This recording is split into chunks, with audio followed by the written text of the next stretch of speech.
Hi Leanni, how you doing? Thanks for I'm joining good. me. I just pulled you in out of the crowd here and your colleague nominated you to speak to me. Can Yes. you tell us a little bit about yourself and my- what you're doing at the summit? Sorry. Okay, so my name is Leanni Tibbets. I'm here representing the Cayman Islands as a youth sustainability ambassador.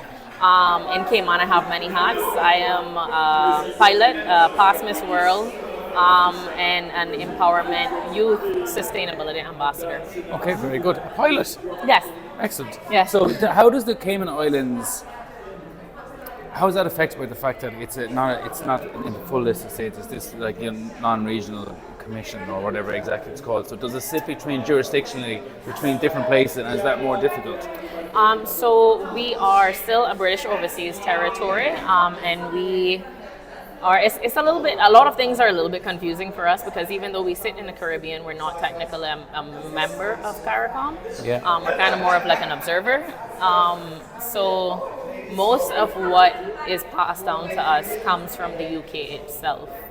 Yeah, but in terms of regionally, even that there's a little bit of a disconnect, and especially because we're in the Greater Antilles, which is further away from like what's happening right now. I've never been to the St. Kitts, Okay, there right. is a little bit of a disconnect regionally, personally, in my opinion. What's your take-home message from the summit? What have you learned here the most? What has been the most inspiring thing you've heard or seen? One of the most impactful things for me was definitely the Youth Forum.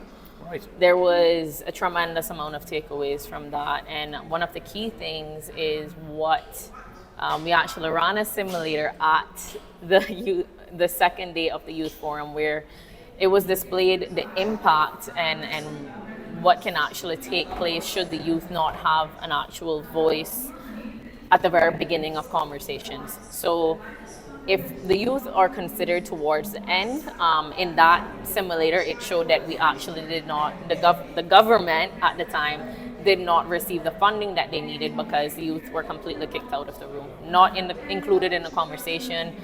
Things like inclusion when it came down to people with disabilities, there are people who were deaf, not being able to communicate. All of these different forms of inclusion did not take place. They did not have a seat at the table, and the impact of it was tremendous.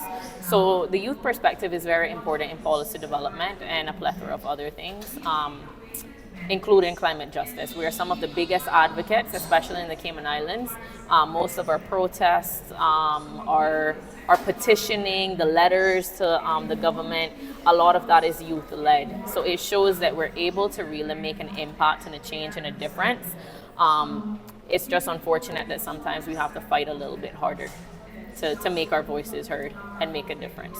Yeah. Well, you spoke very well at the Youth Forum. You've spoken very well here now, so we'll ensure that your voice is captured and we'll multiply it as best we can. So thanks very much. Thank That was you. great. Thank you.